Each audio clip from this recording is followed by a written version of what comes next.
আমাদেরকে অনেক বন্ধুরা মেসেজে এবং কমেন্টে জিজ্ঞাসা করেন, আপনারা অনেকে বলেন, কমেন্টে বলে যান যে রাস্তার টোকাই পোলাপানের এই হিরঞ্চিদেরকে খাবার দিয়ে লাভ কি? ভাই, একটা মানুষ যখন সে রাস্তায় থাকে, সে হিরঞ্চি হোক আর সে টোকাই হোক, কিন্তু কথা হলো সে তো মানুষ।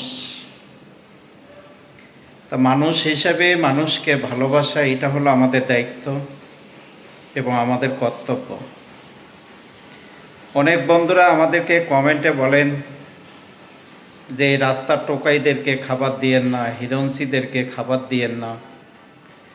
আরে ভাই, আজকে যদি তাদেরকে আমরা খাবার যদি না দেই, তো এই মানুষগুলা যখন তারা ক্ষুধার্ত থাকবে, ক্ষুধার যন্ত্রণা সহ্য করতে না পারে, তখন তারা রাস্তার মধ্যে তারা চুরি করবে, তারা ছিনতাই করবে, তারা মানুষ খুন করবে।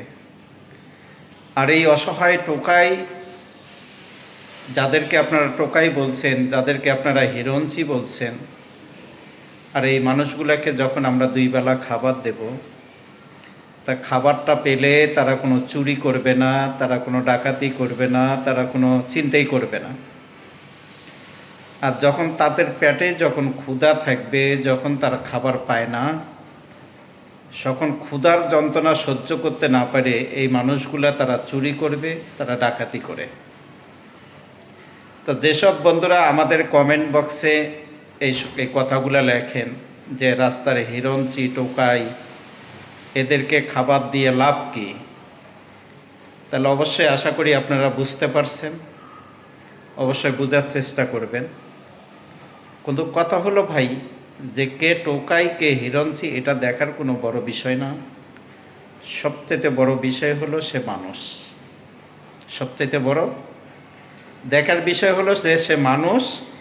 মানুষ হিসেবে তাকে আমরা খাবার দেব, তাকে ভালোবেসে যাব। এর প্রতিদান আল্লাহ পাক তিনি অবশ্যই আমাদেরকে দুনিয়াতেও দেবেন, আল্লাহ আমাদেরকে জান্নাতও দেবে।